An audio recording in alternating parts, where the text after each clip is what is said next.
BC Bearings, a CK Birla Group company. Betway, इसका up to date cricket data दे आपको आपके predictions पे कॉन्फिडेंस। अब बस खेल का मजा लो। Betway. Hello and welcome friends, sports 9 में आपका स्वागत है। टीम इंडिया की टक्कर होने वाली है 10 तारीख को फिर से पाकिस्तान से, और फैंस इस बार उम्मीद लगाकर बैठे हैं कि मैच का नतीजा जरूर निकलेगा, पूरा मैच देखने को मिलेगा। और जितनी चर्चा मैच को लेकर हो रही है ना, उतनी ही चर्चा जो है बारिश को लेकर भी हो रही है, क्योंकि फोरकास्ट ही कुछ ऐसा है। मगर हम आपको यहाँ पर बता रहे हैं कि बारिश अब हो या ना हो, ये मैच नहीं होगा, बहुत मुश्किल है। क्यों और कैसे ये आपको आगे बताएंगे, मगर उससे पहले ब्रेकिंग न्यूज आपको बताएंगे अलका। चलिए, ब्रेकिंग न्यूज सबसे पहले आपको बता दें, फिर आगे की बातों पे चर्चा जरूर करेंगे। बारिश के कारण टीम इंडिया की इंडोर प्रैक्टिस हुई है। जी हाँ, इंडोर प्रैक्टिस हो रही है क्योंकि बाहर बहुत तेज बारिश हुई है। केएल राहुल ने इंडोर प्रैक्टिस सेशन में लिया है हिस्सा। राहुल ने की बल्लेबाजी, लेकिन विकेट कीपिंग से रहे दूर। विकेट कीपिंग उन्होंने नहीं की, सिर्फ बल्लेबाजी की प्रैक्टिस उन्होंने की है। टीम इंडिया के सिर्फ 6 खिलाड़ियों ने अभ्यास यानी कि प्रैक्टिस किया है। पिछले 7 दिनों में दूसरी बार किया है भारत ने अभ्यास। लेकिन अब तो जैसा कि कुणाल ने पहले ही बता दिया कि मैच होगा या नहीं होगा, इस पे सवाल है। हो सकता है मैच हो ही ना, तो फिर इस अभ्यास का क्या मतलब है कुणाल? बिल्कुल, अभ्यास देखिए टीम इंडिया को करना ही होता है। आपको कर्म तो करने हैं, फल मिले ना मिले वो तो आराम भी करना होता है। वो तो ऊपर वाले के हाथ में। आराम करने के बाद क्या परिणाम निकला था। मगर ये है कि हाँ, टीम इंडिया की प्रैक्टिस हुई है जी, और इंडोर प्रैक्टिस हुई है बिकॉज लगातार बारिश हुई और काफ़ी ज़्यादा बारिश हुई, भारी बारिश हुई, इसलिए इंडोर प्रैक्टिस का एक ऑप्शनल प्रैक्टिस सेशन था। ऑप्शनल प्रैक्टिस सेशन में ये होता है कि भाई कोई खिलाड़ी आना चाहे तो आए, ना आना चाहे तो ना आए। मगर जैसे हमने बताया कि पिछले 7 दिनों में लास्ट प्रैक्टिस 1 तारीख को की थी, उसके बाद से अभी तक कोई प्रैक्टिस नहीं की है। सिर्फ 6 खिलाड़ी टर्न आउट हुए, जिसमें सबसे ज्यादा निगाहें केएल राहुल पर थी। केएल राहुल आए, इंडोर प्रैक्टिस के कुछ हमारे पास फोटोग्राफ्स भी हैं, विजुअल्स भी हैं, वो भी प्ले कर दें। केएल राहुल आए, उन्होंने प्रैक्टिस की, बैटिंग प्रैक्टिस की, विकेट कीपिंग की प्रैक्टिस नहीं की। उनको एनसीए में भी यही हो रहा था कि वहां पर वो बैटिंग प्रैक्टिस कर रहे थे, विकेट कीपिंग में उनको थोड़ी दिक्कत आ रही थी। अब वो बिना विकेट कीपर, माइनस उनकी विकेट कीपिंग स्किल्स, आप उनको प्लेइंग 11 में रख सकते हो या नहीं रख सकते, ये बहुत बड़ा क्वेश्चन मार्क है। उसके बाद ईशान किशन ने जो किया है वो एक अलग ही चीज है। मगर 6 खिलाड़ी आए, इन 6 खिलाड़ियों के नाम भी हम आपको बता देते हैं। श्रेयस अय्यर, शुभमन गिल, सूर्य कुमार यादव, केएल राहुल और हार्दिक पांड्या और शार्दुल ठाकुर। शार्दुल ठाकुर ने गेंदबाजी नहीं की, वो चलिए समझ में आता है, इंडोर के अंदर ना ज्यादा जगह नहीं होती, तो फिर आप फुल थ्रॉटल जो है वो गेंदबाजी करना मुश्किल हो जाता है। मगर बल्लेबाजी की प्रैक्टिस भी जो है वो ऐसी ही हुई है जो हम आपको दिखा रहे हैं। बहुत ज्यादा यहाँ पर बातचीत की गई खिलाड़ियों से, कोच आए हुए थे, केएल राहुल के साथ उन्होंने समय बिताया। केएल राहुल की वीडियो बनाई गई जब वो बल्लेबाजी कर रहे थे, फिर उस वीडियो को राहुल द्रविड़ ने देखा और फिर बाद में उनको कुछ समझाया भी, उनसे बातचीत करते हुए नजर आए।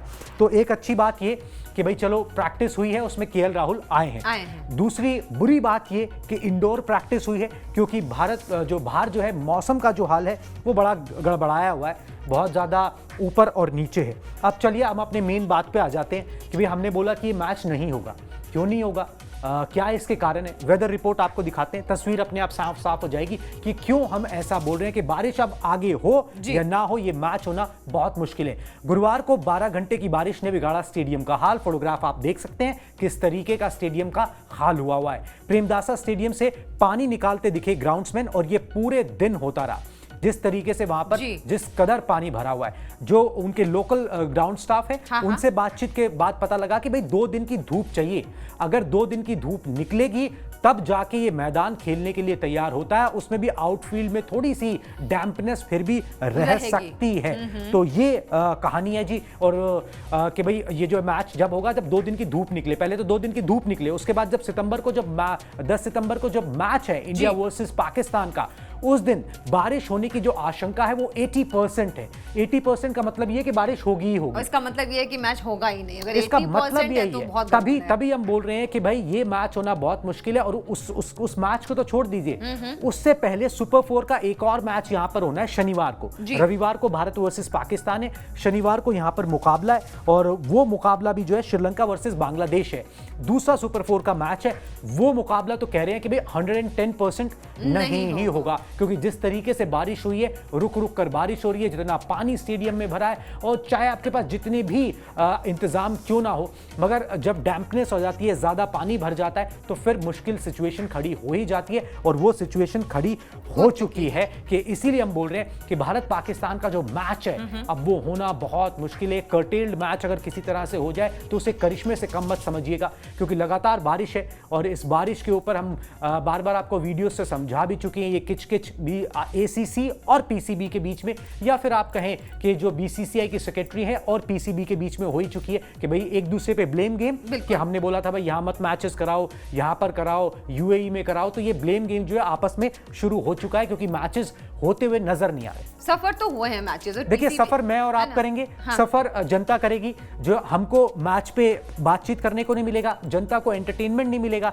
मैच देखने को नहीं मिलेगा, तो ये सारी चीजें पहले से तय थी। पता था आपको कि सितंबर महीना जो होता है कोलंबो में बहुत बारिश होती है। ये सब कुछ पहले से पता था। PCB ने ये आगाह किया था, जैसा कि उन्होंने बोला अपने बयान में, उन्होंने आगाह किया था कि बारिश होगी तो इसको UAE में करा दिया जाए, लेकिन तैयार हुए नहीं। इसमें दूसरा आरोप भी है, इधर से भी अब बोला जा रहा है कि हमने भी कहा था UAE में करा लो, तो मना किसने किया? नहीं, ये अभी तक तय नहीं हो रहा है। अच्छा, कि वो बोल रहे कि का जो बयान है उसके हिसाब से उन्होंने ये कहा कि यहाँ से ये कहा गया था कि बहुत गर्मी होती है तो खिलाड़ियों को बहुत दिक्कत होगी, राइट, इसलिए हमने UAE में नहीं कराया। तो अब इधर से उन्होंने क्या बोला और उधर से क्या जवाब मिला? देखिए, अब इधर से ही बोला जा रहा है कि हमने भी UAE में कहा था, फिर उसके बाद कहानी वहीं खत्म नहीं होती। उसके बाद कहानी ये होती है कि भाई हमने हम्बन टोटा तय कर लिया था सबने मिलके, फिर वो हम्बन टोटा क्यों नहीं गया? वो ACC ने अपने आप आर्बिट्ररली फैसला कैसे ले लिया कि भाई जो शेड्यूल्ड है वो ऐसा ही रहेगा। तो ये नहीं हो पा रहा कुछ भी। ये पॉलिटिक्स चल रही है जी, ईगो की लड़ाई है, आपस में एक दूसरे पे तानाबाजी कसी जा रही है। पाकिस्तान में मैच हुआ था अभी सुपर 4 का, वहां पर थोड़ी देर के लिए बत्ती गुल हो गई, तो वहां पर भी तो वो आरोप भी लग रहे हैं कि भाई आपके इंतजाम क्या थे, आपके बाद तो ये मैं तुम ये सब कुछ चल रहा है। और इस बीच में सफर जो है वो खिलाड़ी कर रहे हैं, सफर जो है फैंस कर रहे हैं, सफर हम कर रहे हैं कि भाई हम उस मैच की कवरेज करना चाहते हैं, हम लोगों तक उसका एनालिसिस पहुंचाना चाहते हैं। लोगों की बहुत इंटरेस्ट रहता है इन मैचेस के अंदर। महामुकाबला कहां देखने को मिलता है? भारत पाकिस्तान का बड़ी मुश्किल से देखने को मिलते हैं, ऐसे मल्टीनेशन टूर्नामेंट के अंदर ही ऑर्गेनाइज किए जाते हैं। बहरहाल अब एक और क्वेश्चन है जो बड़ा लाजमी है जी, जो फैंस पूछ भी रहे हैं। वो बोल रहे हैं कि भाई चलो ठीक है, आपने बता दिया कि भाई बारिश है जी, मैच नहीं हो पाएगा, मगर लोग ये बोल रहे हैं कि भाई मैच नहीं हो पाएगा तो फिर होगा क्या? फिर कैसे होगा? फिर फाइनल कैसे पहुंचेगा? कौन पहुंचेगा? ठीक है, तो इसका भी जवाब हमने तैयार किया है। लोगों को बताते हैं कि अगर मैच नहीं होता है तो फिर क्या होता है। बारिश में मैच धुला तो दोनों टीमों को एक एक अंक मिलेगा। जिस तरीके से ग्रुप स्टेज में जब मैच धुला था, रद्द हुआ था, एक इनिंग्स हो गई थी, तो एक एक अंक मिला था। अगर पूरा धुल गया तो भी यही कंडीशन रहेगी। हर टीम को, जो सुपर 4 में पहुंची है 4 टीमें, उनको एक दूसरे के खिलाफ मैच खेलना है। मतलब कि जो सुपर 4 में हर टीम 3 मैच खेलेगी। ये फर्स्ट मुकाबला है इंडिया का। पाकिस्तान का यहां पर जो है मुकाबला दूसरा है। और सुपर 4 के कई मैचेस के लिए सुपर 4 के मैचेस के लिए कोई रिजर्व डे का प्रावधान नहीं रखा गया। मतलब कि रिजर्व डे जो है वो है ही नहीं। अगर मैच धुल गया तो धुल गया, एक एक अंक मिलेगा, बात खत्म। अब सुपर 4 का पॉइंट टेबल बनेगा जी। सुपर 4 में जिस टीम ने जितने मैचेस जीते हैं उसका पॉइंट टेबल बनेगा। जो टीमें पॉइंट टेबल में टॉप 2 स्थानों पर रहेंगी वो क्वालिफाई करेंगी फाइनल के लिए। मान लेते हैं कि अब बारिश के कारण कोई भी मैच नहीं हो पाएगा जी सुपर 4 का, जितने भी मैच बाकी हैं, मतलब 5 मैच बाकी हैं लगभग, और एक मैच तो हो गया पाकिस्तान का, वो उन्होंने जीत लिया, तो फिर पाकिस्तान फाइनल में पहुंच जाएगा। दूसरी टीम कैसे फाइनल में पहुंचेगी वो थोड़ा सा सवाल है। फिर आप क्या पिछला ग्रुप देखोगे, ग्रुप में कैसे प्रदर्शन किया, वहां पर क्या पॉइंट्स थे, वहां पर क्या नेट रन रेट था, उन सब चीजों पे बात आएगी। मगर पाकिस्तान को इसका फायदा जरूर मिलेगा। अगर कोई भी मैच नहीं हो पाता है पूरा अब सुपर 4 का, तो पाकिस्तान की टीम फाइनल जरूर खेलेगी, जरूर वहां पर पहुंच जाएगी। तो मतलब कुल मिला के पाकिस्तान को ही फायदा होने वाला है, राइट? देखिए, पाकिस्तान को फायदा हो सकता है, मगर वो भी ये फायदा चाहते नहीं। वो भी चाहते हैं कि भाई मैच हो, हर टीम चाहती है मैच हो। पाकिस्तान की टीम अच्छा कर रही है, उसके गेंदबाज अच्छा कर रहे हैं, हर मैच में उन्होंने अच्छा कर रहे हैं, हर मैच में उन्होंने परफॉर्म किया। They are eager, right? ठीक है, एक दिन पहले वो अपनी 11 अनाउंस कर देते हैं, वो ईगर है खेलने के लिए और अपने आप को बेटर साबित करने के लिए। ये एक अच्छे साइन है पाकिस्तान क्रिकेट बोर्ड के लिए, पाकिस्तान के फैंस के लिए, उनके क्रिकेट फैंस के लिए, कि उनकी टीम जो है बहुत कॉन्फिडेंट नजर आ रही है, अच्छी नजर आ रही है, चुनौती दे सकती है, हरा सकती है, वैसी टीम नजर आ रही है। तो ये है जी पूरा समीकरण कि अगर नहीं होता है मैच तो क्या होगा, तो पॉइंट्स बटेंगे जी, और सुपर 4 का जो पॉइंट टेबल होगा उसमें जो 2 टॉप टीमें होंगी वो फाइनल जाएंगी। अगर और कोई भी मैच नहीं हो पाया, जो लग रहा है सिचुएशन जिस तरीके से फोरकास्ट है कि अब कोई भी सुपर 4 का मैच नहीं हो पाया, पूरा कुछ थोड़ा बहुत हुआ उसके बाद मैच रद्द हो गया, तो फिर यही होगा कि पाकिस्तान तो फाइनल में जाएगा। बाकी दूसरी टीम कौन सी होगी उसके लिए आपको उनके जो ग्रुप स्टेज में उनके प्रदर्शन है, उनके पॉइंट्स है, वो देखने पड़ेंगे। उस केस के अंदर भी श्रीलंका ने ज्यादा मैचेस जीते हुए हैं, ये ध्यान में रखना चाहिए। तो टीम इंडिया को उम्मीद और प्रार्थना यही करनी चाहिए कि मैचेस हों और वो मैचेस जीतें। पर होंगे कैसे जब पहले से अच्छा, मुझे लगता है कि जो श्रीलंका का मेड डिपार्टमेंट है उन्होंने जो फोरकास्ट किया है अब तक वो बिल्कुल 100% सच साबित हुआ है। बिल्कुल। जब भी उन्होंने बोला है कि बारिश इतने % होगी तो बारिश हुई है जी, है ना, एक बार भी निराश नहीं किया उनकी परसेंटेज ने हमें। तो मुझे लगता है कि ये जब पहले से तय था, ये तो फैंस के साथ चीटिंग हो गई। अब आप इसे चीटिंग कह लीजिए, मिसमैनेजमेंट कह लीजिए, आपस में एक तरीके से एकजुट होकर बोर्ड्स नहीं चले हैं और ये किचकिचबाजी शुरुआत से चल रही थी एशिया कप से पहले से। बीसीसीआई और पीसीबी एक मत नहीं थे। जब आप एक होकर नहीं चलते, आपकी सोच एक नहीं होती, आप एक दूसरे को काउंटर करने में लगे रहते हो, तो फिर इस तरीके के फैसले होते हैं और नुकसान उसमें फैंस को देखने को मिलता है। और ये खिलाड़ी भी इतना ट्रैवल करके गए हैं, वो ऑब्वियसली ये तो नहीं चाहते होंगे कि बारिश की वजह से सारा मतलब जो रिदम होता है ना वो सबका खराब हो गया, राइट? कोई नहीं चाहता, और आप इसको ड्रेस रिहर्सल के तौर पे तो ले लेते वर्ल्ड कप की। अगर आप मैचेस नहीं होंगे, मैचेस होंगे तभी आपको अपनी कमी, अपनी स्ट्रेंथ, अपनी वीकनेस सब कुछ पता लगेगा, आप उस पे काम कर सकते हो। वर्ल्ड कप में थोड़ा सा टाइम बाकी है, आप उसमें कोई एडजस्टमेंट कर सकते हो। कोई खिलाड़ी को ऊपर नीचे करना है 11 के अंदर कि भाई कुछ और को यहाँ पे ट्राई कर ले, या ये यहाँ पे ज्यादा फिट होगा, हमको वो देगा जो हमें जरूरत है। वो सारी कॉम्बिनेशन, सारा जो एनालिसिस है वो तभी होगा ना जब मैच होगा। नहीं तो आप अपने घर पे बैठे हो, आप अपने होटल में बैठे हो, हम बेस्ट हैं, हम बेस्ट हैं, हर कोई अपने आप को बेस्ट बताता रहेगा, और जब वर्ल्ड कप में आएंगे बड़ी बड़ी टीमें तो फिर आपको पता लग जाएगा कि बेस्ट कौन है। बिल्कुल सही बात है। और इस तरीके की रिहर्सल जो हो रही है, मतलब टीम इंडिया को अपनी बॉलिंग समझ में आ चुकी है, अपनी बैटिंग भी एक बार समझ में आ चुकी है, तो ये रिहर्सल तो उनके लिए किसी यूज की है नहीं। बिल्कुल किसी यूज की है नहीं, इसलिए सिर्फ 6 खिलाड़ी टर्न अप हुए थे, मगर दोबारा से प्रैक्टिस सेशन होंगे और वो जो है ऑप्शनल नहीं होगा, वहां पर सब टीमों सारे खिलाड़ियों को आना। मगर उसके अंदर भी देखिए, अगर वो इंडोर हुआ तो फिर उसके अंदर फिर उसमें ज्यादा कोई फायदा हो नहीं पाता। थोड़े बहुत थ्रो डाउन्स जो है वो आपको बल्लेबाजों को करा लो, गेंदबाज फुल थ्रॉटल जो है वो गेंदबाजी नहीं कर पाते। एक्सरसाइज होगी कि हाँ हम ये कर रहे हैं, भाई आए हैं तो रवा रहे भाई, प्रैक्टिस करते रहे, तभी हम मैचेस के लिए का कोई बहुत ज्यादा फायदा मिलने वाला नहीं है। फिर भी चलिए ऑप्टिमिस्टिक रहते हैं कि अगर 20 ओवर का मुकाबला किसी तरीके से ये लोग निकाल पाए तो ये बड़ी बात होगी। खैर मैच होता है, अगर मैच होता है तो प्रेमदासा स्टेडियम जो है ना वो विराट कोहली और रोहित शर्मा के लिए बहुत लकी रहा है, इवन टीम इंडिया के लिए बहुत लकी रहा है। क्यों, आपको बताते हैं कैसे। यहाँ पर टीम इंडिया ने कमाल किया है, रोहित शर्मा ने कमाल किया है। रोहित ने आखिरी बार यहाँ पर जो सीरीज खेली थी, वनडे सीरीज खेली थी 2017 में खेली थी, शतक लगाया था उन्होंने। अच्छा। रोहित शर्मा ने यहाँ पर। विराट का रिकॉर्ड तो यहाँ पर बेजोड़ है। करंट टीम इंडिया के अंदर जितने भी प्लेयर्स थे, सबसे ज्यादा रन विराट कोहली ने इस मैदान पर बनाए हुए हैं। 8 पारियों में विराट ने प्रेमदासा पर 104 की औसत से, मतलब 100+ की एवरेज से 519 रन उन्होंने यहाँ पर बनाए हैं। विराट कोहली ने इस मैदान पर 2017 में वही वनडे सीरीज जिसकी मैं बात कर रहा हूँ, लगातार 2 शतक भी यहां पर उन्होंने जड़े थे। तो यहां पर जो मैदान है उनको रास आता है। टीम इंडिया ने प्रेमदासा में अगर बात करें तो पिछले 5 मैचेस में से 4 जीते हैं, तो आप लगा सकते हो कि भाई बैटिंग ट्रैक है ये, बैटिंग ट्रैक पे टीम इंडिया अच्छा करती है, उसकी स्ट्रेंथ बैटिंग है। और 46 मैच कुल टीम इंडिया ने यहाँ पर खेले हैं, जिसमें से 23 जीते हैं। पिछले 5 में बात करें तो 4 जीते हैं। लय रिकॉर्ड जो है वो कह सकते हैं कि टीम इंडिया के साथ यहाँ पर नजर आ रहा है, अगर आप आंकड़ों के खेल पर जाओ तो। आंकड़े पे बिल्कुल विश्वास नहीं, आंकड़ों के खेल पे जाओ तो टीम इंडिया बहुत कुछ कह रहे थे मैचेस के पहले भी, पर उन आंकड़ों पे खड़े तो नहीं उतर पाएंगे। एक चीज और, 375 इस मैदान पे ना हाईएस्ट स्कोर है, टीम इंडिया के ही नाम है, ठीक है, टीम इंडिया के नाम है। और जिसमें रोहित शर्मा ने उस मैच के अंदर 104 रन बनाए थे, विराट कोहली ने 131 रनों की पारी खेली थी। 2017 में ये मुकाबला खेला गया था। तो देखिए मैच होता है तो यहाँ पर जो ट्रैक है वो फंसा हुआ ट्रैक नहीं है। 2 पेस विकेट जब होती है, जहां टीम इंडिया को दिक्कत आती है उसके टॉप ऑर्डर को, यहाँ पर एक pure and pure batting track है। लेकिन यहाँ पे एक सवाल है जी, पूछिए। बारिश के बाद वो पिच कहीं अलग तरीके से रिएक्ट करेगी, तो होता है ना? हाँ। अगर अलग तरीके से रिएक्ट करेगी फिर वो नमी आ जाएगी, वो शुरुआत के 5-10 10 ओवर तो आपको वैसे भी पाकिस्तान के खिलाफ संभल कर निकालने बिल्कुल, पड़ते हैं बिल्कुल, उनके बहुत गेंदबाजों के जरूरी खिलाफ। अगर बारिश जो इतनी ज्यादा हुई है तो आपको और थोड़ा सतर्क रहना है, ओवरकास्ट कंडीशंस रहती हैं तो और सतर्क रहना है। उस केस में आपको करना वही है जो आपने नहीं किया था पल्ले कल्ले में, जी। कि आपने टॉस जीता तो आपको बल्लेबाजी नहीं करनी नहीं करनी आपको बल्ला लेके नहीं आ जाना है। ऐसे कंडीशंस में आपको ये करना है कि पहले गेंदबाजी खुद करो, बिल्कुल। दूसरे को डालो उस सिचुएशन के अंदर, और उसके बाद देखो कि उनका पानी टेस्ट करो कि वो कितने पानी के अंदर है, क्योंकि उनकी भी बल्लेबाजी जो है ना वो भी कोई तुर्रम खां नहीं है। मतलब कि पाकिस्तान भी जो है वो बल्लेबाजी में दिखा देता है कि भाई वो हाँ compete कर लेते हैं, है ना, वो टीम इंडिया की तरह कर लेते हैं वो compete कर जाते हैं। तो ये है जी कहानी।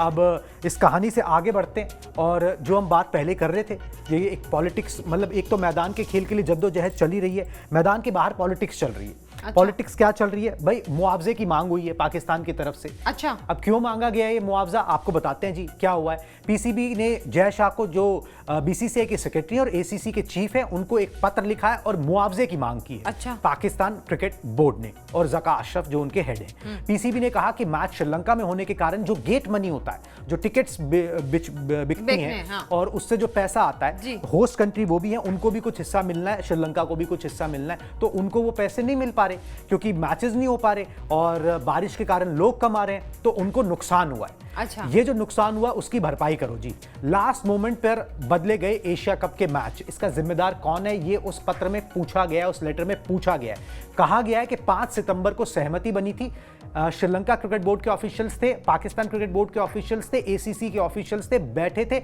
और ये तय हुआ था कि भाई हम्बन टोटा में शिफ्ट कर देते हैं, वहां पर बारिश कम है।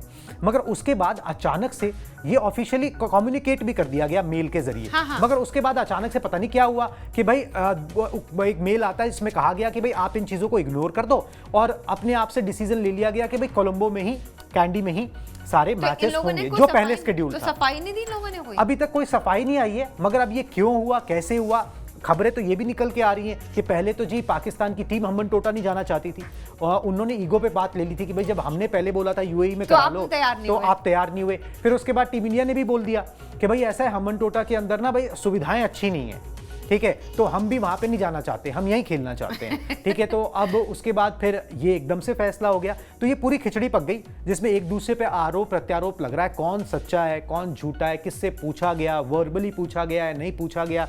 मगर ये है कि मुआवजे की मांग पाकिस्तान ने कर दी है, उनको पैसे चाहिए, ठीक है। मतलब अभी खेल हुआ नहीं है पर पैसे चाहिए। पैसे ये उन्हें तो पूरे दोषारोपण का खेल चल रहा है, इस खेल में खिलाड़ी तो परेशान हो ही रहे हैं, लेकिन जो फैंस हैं सोचो कब से वो वेट कर रहे थे कि हम एशिया कप देखेंगे, इंडिया पाकिस्तान का मैच देखेंगे, लेकिन वहां भी निराशा ही हाथ लग रही है ना, पैसे वेस्ट, टाइम वेस्ट। बिल्कुल निराशा हाथ लग रही है, और निराशा जो है वो क्रिकेट फैंस को भी, टीम इंडिया के फैंस को भी लग रही है। माफ कीजिएगा, क्यों लग रही है वो भी आपको बताते हैं भाई। इसलिए भी निराशा हाथ लग रही है क्योंकि देखिए मैदान के खेल की बात हमने बाहर कर ली कि मैदान की करंट सिचुएशन क्या है। अब बात इस बात की करते हैं कि टीम इंडिया लय में नजर नहीं आ रही, टीम इंडिया नजर नहीं आ रही कि भाई ये टीम वर्ल्ड कप जीत सकती है, बिल्कुल लय में नजर नहीं आ रही कुछ नजर नहीं आ रहा है इस टीम के अंदर, वो दमखम नजर नहीं आ रहा कि भाई ये टीम जो है वो झंडे गाड़ सकती है वर्ल्ड कप के अंदर, और 2011 में जो कमाल हुआ था वो हो सकता है। क्यों? क्योंकि 2 मैचेस ने पोल खोल कर रख दिए। अब 2 मैचेस को जो है थोड़ा सा डिसाइफर कर लेते हैं ताकि पता लग जाए आपको कि भाई कहां पर कमियां हैं, और हर जगह कमी नजर आ रही है,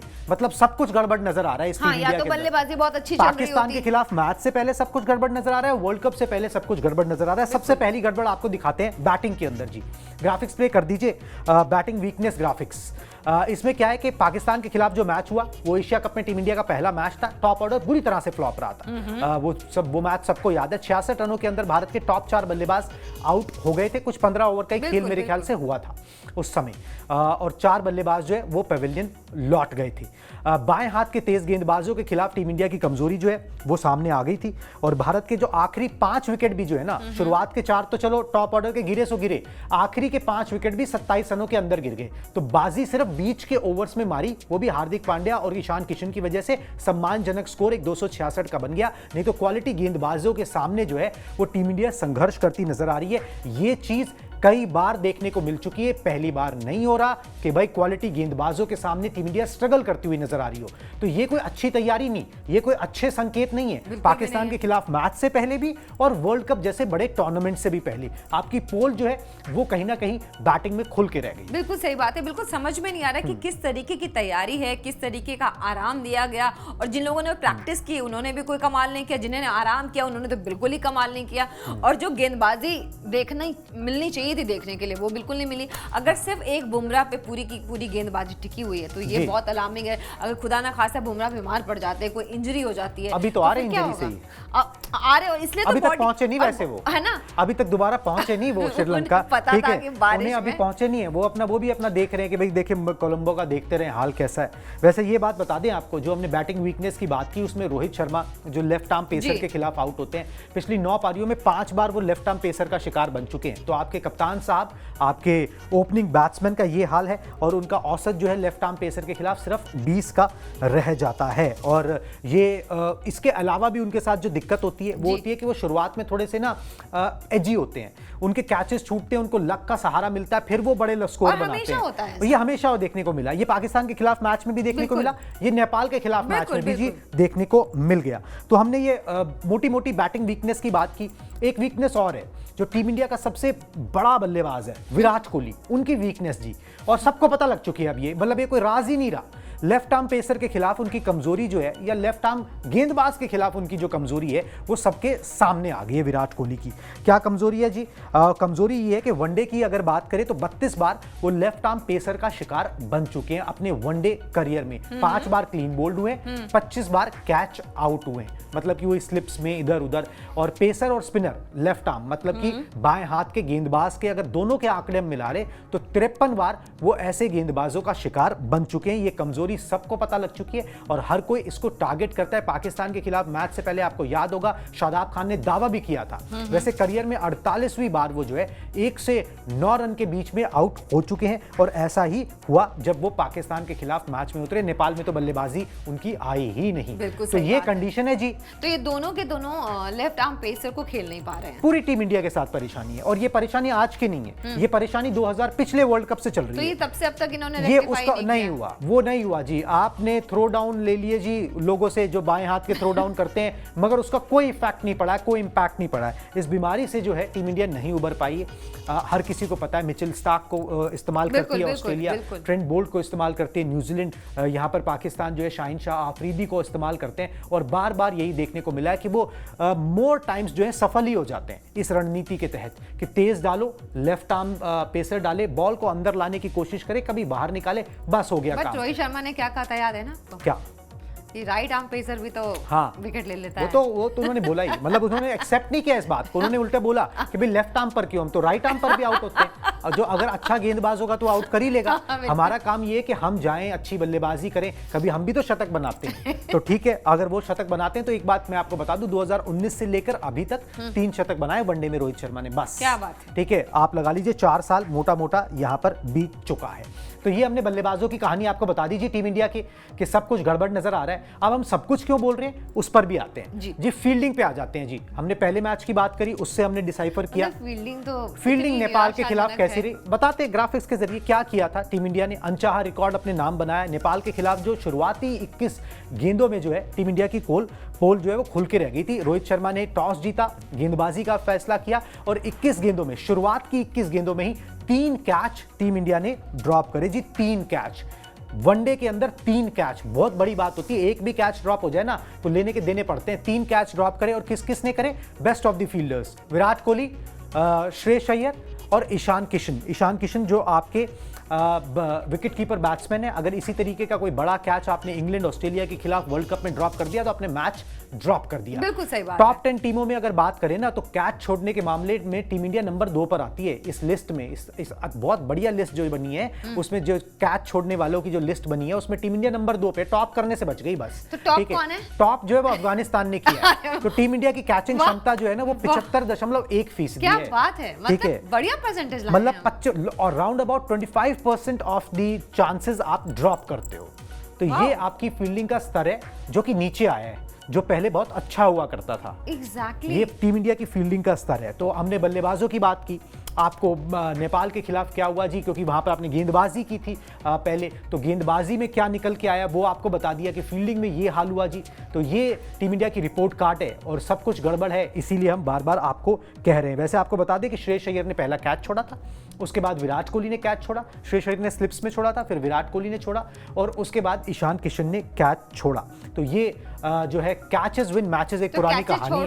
कोई प्रतियोगिता चल रही थी क्या? बिल्कुल, और कैचेस विन मैचेस पुरानी कहावत है जी। ठीक है, वो तो ठीक है, आपने 10 विकेट से वो मैच देख लिया, कोई स्कोर कार्ड देखेगा भाई नेपाल के खिलाफ आपने 10 विकेट से जीत दर्ज की है, मगर कैसे उसके जब आपने पहला हुआ था तक जाएगा तो उसे समझ बिल्कुल, वो परत दर परत खोलेगा ना उसका, तो समझ में आने लगेगा कि हुआ क्या है। चलिए, आपने फील्डिंग की बात कर ली, यहाँ पर बल्लेबाजों की पोल खुल गई, आपकी फील्डिंग में पोल खुल गई, अब गेंदबाजी में भी पोल खुली है जी। क्यों खुली है आपको बताते हैं कि गेंदबाजी में पोल क्यों खुली है। नेपाल ने टीम इंडिया के खिलाफ ऑलमोस्ट 50 ओवर बल्लेबाजी कर ली, जो एक्सपेक्टेड नहीं था। ठीक है, गेंदबाजों ने नेपाल को ऑल आउट करने में 230 रन खर्च कर दिए। नेपाल ने 230 रन बना लिया, जिस पिच पर 250 रन एवरेज स्कोर था। ये हालत हो गई कि नेपाल जैसी टीम बना गई रन। पहला विकेट लेने के लिए 65 रन खर्च कर दिए। नई गेंद और टॉस जीतकर आपने जो है पहले गेंदबाजी का फैसला किया। नई गेंद, ओवरकास्ट कंडीशन, पिच में जूस, 65 रन खर्च कर दिए। ऑलमोस्ट 10वां ओवर आ गया था जब जाके आपको जो है पहला विकेट मिला। और बुमराह उस मैच में नहीं खेले थे, पर्सनल रीजंस की वजह से मुंबई गए थे, अभी तक लौटे नहीं है श्रीलंका। अगर बुमराह नहीं होते हैं तो टीम इंडिया की तेज गेंदबाजी डिपार्टमेंट किस किस्म का है, क्या लेवल है उसका, वो ऑन एंड ऑफ कितनी बुरी तरह हो सकता है, वो सामने आ गया। स्पिनर्स ने उस मैच में नेपाल के खिलाफ, जिस मैच की हम बात कर रहे हैं, आपकी नाक बचा ली, आपकी लाज बचा ली कि वहां पर जो है जडेजा ने फटाफट 3 विकेट निकाले और टीम इंडिया किसी तरीके से 230 रनों पर रोक पाई, ब्रेक लगा पाई नेपाल पे। मतलब नेपाल पे भी ब्रेक किसी तरीके से ही लगा है। उसके बाद मेडल बांटते हुए नजर आ रहे थे टीम इंडिया वाले नेपाल को। ठीक है, विराट कोहली मेडल पहना रहे हैं, हार्दिक पांड्या पहना रहे हैं, और अगर वो मैच में 19-20 होता था ना तो ये उल्टा हो जाता था कार्यक्रम कि फिर मेडल जो है कोई और ही पहनाता हुआ नजर आता है वहां पे। मैंने कहा था ऐसा हो सकता है और आपने मेरा मजाक उड़ाया था। बिल्कुल हो सकता है जी, क्रिकेट है, कुछ भी हो सकता है। और जिस तरीके से टीम इंडिया चल रही है पाकिस्तान के खिलाफ मैच से पहले, मुझे समझ नहीं आ रहा कि अगर आपकी ये परफॉर्मेंस है, अगर आपकी ये गेंदबाजी है, अगर आपकी ये बल्लेबाजी है और ये फील्डिंग का स्तर है, आप किस हिसाब से एक इन फॉर्म पाकिस्तान टीम के खिलाफ जो है एक विनिंग शो पेश करोगे। बहुत मुश्किल नजर आता है। बिल्कुल ठीक, इसी पिच पे, ठीक है, इसी नए गेंद के साथ जो शाहीन शाह अफरीदी ने बॉलिंग की थी और एक जो हमारे बॉलर्स ने नहीं, सेम कंडीशन से, बारिश थी, ऐसी पिच थी, सेम स्टेडियम, सब कुछ सेम था, राइट। ओवरकास्ट कंडीशन से लेकर अगर देखा जाए, वही बारिश का मौसम, और हमारे लोगों ने जो किया, हमारे गेंदबाजों ने जो बॉलिंग की नेपाल के खिलाफ, और जो पाकिस्तान ने टीम इंडिया के खिलाफ बॉलिंग की, कितना अंतर था दोनों में। बिल्कुल जमीन आसमान का, चॉक एंड चीज का फर्क आप कह सकते हैं, मगर ये ऑन एंड ऑफ होता है कभी कभार। उम्मीद यही करते हैं कि वो ऑफ हो गया, अब वो ऑन होना चाहिए, नहीं तो पाकिस्तान के खिलाफ मैच तो पहले तो होना मुश्किल है, और अगर होगा तो फिर जीतना बहुत मुश्किल है। मगर इन सब चीज़ों के मतलब परे एक चीज़ और है जो सुनील गावस्कर साहब ने बोली है। सुनील गावस्कर साहब ने क्या बोला आपको बता देते हैं पहले। और बड़ी इंटरेस्टिंग बात उन्होंने बोली है योयो टेस्ट को लेकर। खिलाड़ियों का योयो टेस्ट जो स्कोर है वो सार्वजनिक होना चाहिए। उन्होंने कहा भाई इसको पब्लिक करो, राइट। क्यों नहीं करते? फैंस को भी पता चले कि टीम में कहीं कोई अनफिट खिलाड़ी तो नहीं है जिसको आप कैरी कर रहे हो, और अगर योयो टेस्ट इतना इंपॉर्टेंट है तो फिर उसका स्कोर भी पब्लिक होना चाहिए। वैसे विराट कोहली ने पब्लिक कर दिया था अपना स्कोर और सोशल मीडिया पर डाल दिया था, जिसके बाद बीसीसीआई खफा हो गई और पाबंदी लगा दी कि कोई खिलाड़ी ऐसा नहीं कर सकता। आप अपनी प्रैक्टिस की फोटोग्राफ्स डाल सकते हो, विजुअल्स डाल सकते हो, मगर ये सब नहीं कर सकते। तो उन्होंने सवाल उठाया सुनील गावस्कर ने, क्या बीसीसीआई छुपा रही है कि कुछ खिलाड़ी जो है वो टीम के शायद उनका फिटनेस लेवल अच्छा नहीं है, जिस तरीके से प्रदर्शन निकल कर आ रहा है, जिस तरीके से फील्डिंग के अंदर चूक हो रही है, जिस तरीके से बॉलिंग उतनी अच्छी नहीं हो रही। चलो भाई वो एक सेशन, एक आधा घंटा, वैसे तो ये बहाना हमेशा चलता है जी, वो एक आधा घंटा हम अच्छा नहीं खेले, वो एक घंटा हम अच्छा नहीं खेले। अरे उस एक घंटे के अंदर अगर 5 विकेट गिर गए तो फिर बचा क्या मैच के अंदर? ठीक है, तो ये सब चीजें जो है ये बातचीत हो रही है। एक्सक्यूज है ये भाई। देखिए खिंचाई हो रही है, खिंचाई होनी बनती है, क्योंकि देखिए साफ सीधी बात है, इस टीम में दम नहीं नजर आ रहा। नहीं, बिल्कुल भी नहीं इस आ टीम में वो दम नहीं नजर आ रहा है। ये अपने फैंस को कन्विंस नहीं कर पा रहे कि ये वो टीम है, ये वो 15 खिलाड़ी हैं, ये वो 11 है जो वर्ल्ड कप आपको जिता के देंगे। जो धोनी ने कामयाबी हासिल की थी 2011 में, वो ये टीम हासिल कर सकती है। इस टीम के साथ इश्यूज बहुत हैं। नंबर 4 पे कौन होगा, फिनिशर की भूमिका कैसे निभाओगे, किसको अंदर रखो, किसको बाहर रखो, कुछ अनफिट खिलाड़ियों को जो अब फिट हो गए हैं एज पर योयो टेस्ट, जिसका स्कोर किसी को नहीं पता है। ठीक है, वो टीम के अंदर है। उनको मैच टाइम नहीं मिला है। मैच टाइम जब नहीं मिलता है तो आपको कैचेस छूटते हैं, क्योंकि आपको एकदम से रोज रोज की आदत नहीं रहती जैसे है। कि श्रेयस अय्यर को देखिए, ना उन्होंने बैटिंग की, ना उन्होंने अच्छी फील्डिंग की, कैच भी छोड़ ही दिया। ठीक है, उनको भी मैच टाइम तो बिल्कुल भी नहीं मिला। वो केएल राहुल को भी नहीं है। केएल राहुल को भी नहीं है। केएल राहुल के पास तो इंडोर प्रैक्टिस की जा रही है, मतलब लाइक रियली। मगर अब तो चलो इंडोर प्रैक्टिस के अलावा आपके पास चारा भी कुछ नहीं है, क्योंकि बाहर तो मैदान गीला है। मगर इस खिलाड़ी को क्या आप 11 में उतार सकते हो? की जरूरत ही क्या थी? एग्जैक्टली, आप क्या उनको 11 में खिला सकते हो? मतलब ये प्रैक्टिस तो वो एनसीए में भी कर रहे थे। आप उनको ऑस्ट्रेलिया के खिलाफ जो 3 ओडीआई मैचेस होंगे वहां पे ट्राई कर सकते थे। यहाँ पर ईशान किशन ने जिस तरीके की परफॉर्मेंस दी है, ऑलमोस्ट आपकी नाक बचाई है, आपकी इज्जत बचाई है। क्या अब आप उन्हें बाहर बिठा सकते हो? बहुत सारे सवाल हैं इस टीम के सामने। ना 11 सेटल नजर आती है, ना प्रदर्शन उस किस्म का नजर आता है। बहुत मुश्किल इस टीम की राह नजर आ रही है मुझे आगे की। और जो लोग पहले से फिट थे, ठीक है, आज पर दिन वो फिट हैं, उनको कोई इंजरी नहीं है। जब उन्होंने ये कमाल का प्रदर्शन किया था पाकिस्तान के खिलाफ या फिर नेपाल के खिलाफ, तो जो लोग इंजर्ड होके सीधा आ रहे खेलने, उनसे आप क्या उम्मीद करोगे ना? बिल्कुल, बहुत चीजें हैं जी। बहुत मुश्किल राह नजर आ रही है और मुझे लगता है कोच और कैप्टन के लिए सिरदर्द साबित होगा। 11-15 जो भी वो चुनेंगे। अब पहले तो 11 चुनना मुश्किल है पाकिस्तान के खिलाफ जो मैच होगा। आप उसमें किसको बाहर रखते हो? पहले कैप्टन को तो बोल दो अच्छे से खेलने। बिल्कुल, उसके बाद खेलना, प्रदर्शन, और वहां पर जो है सही टॉस जीतो नहीं जीतो वो अलग बात है। पहले मैच हो या ना हो, उसके बाद आप कैसा प्रदर्शन करते हो। मेरे को बहुत रेड फ्लैग्स नजर आ रहे हैं कि भाई इस टीम के साथ परेशानियां ज्यादा नजर आ रही है और जो है मतलब पॉजिटिव्स कम नजर आ रहे हैं, नेगेटिव्स ज्यादा नजर आ रहे हैं, क्योंकि आप मैचेस कन्विंसिंगली जीत नहीं रहे हो। आपने नेपाल के खिलाफ भी ना 10 विकेट से जीत जरूर हासिल की है, मगर वो डोमिनेशन नजर नहीं आया। मतलब जिस टीम ने, पाकिस्तान ने नेपाल को कुछ 104-5 रनों पे ऑल आउट कर दिया था फ्लैट विकेट के ऊपर, आप नेपाल से 230 रन बनवा देते हो, तो आपकी बॉलिंग में भी वो दमखम नजर नहीं आ रहा। बुमराह आके कितना बदल पाएंगे इस सिनेरियो को, अलग बात है, देखना होगा। ये चीजें बदल भी सकती हैं बहुत जल्दी। अगर आप 2-3 मैचेस लगातार जीतो, एक लय पकड़ भी सकते हो, मगर वो अब 2-3 मैचेस में रह नहीं गए। ठीक है, अब आपको वो जल्दी करना है, नहीं तो आप सीधा वर्ल्ड कप में जाओगे इसी कॉन्फिडेंस के साथ। और तो वेदर भी आपका साथ नहीं दे रहा। वेदर कंडीशंस जिस तरीके के हैं ना, आज खेलना है, नहीं खेलना है, 10 ओवर खेलना, 5 ओवर खेलना है, तो खिलाड़ी भी कहीं ना कहीं मेंटली बहुत परेशान हो जाता है। राइट, बिल्कुल, जहनी तौर पर खिलाड़ी भी उस तरीके से पूरा कॉन्फिडेंट नहीं होता। खैर, बहरहाल 10 तारीख को मुकाबला है और हमारी नजर रहेगी, जो भी अपडेट्स आएंगे उससे हम आपको जो है पूरा अपडेटेड रखेंगे। आपको करना एक सिंपल सा काम है, प्लीज स्पोर्ट्स 9 को सब्सक्राइब कर लीजिए ताकि हम अपने वीडियोस और लाइव्स के जरिए आप तक सारी इंफॉर्मेशन पहुंचाते रहें। अब मुझे और अलका को दीजिए इजाजत। जो भी अपडेट्स आती रहेंगी हम आप तक पहुंचाते रहेंगे। तब तक के लिए टाटा बाय बाय।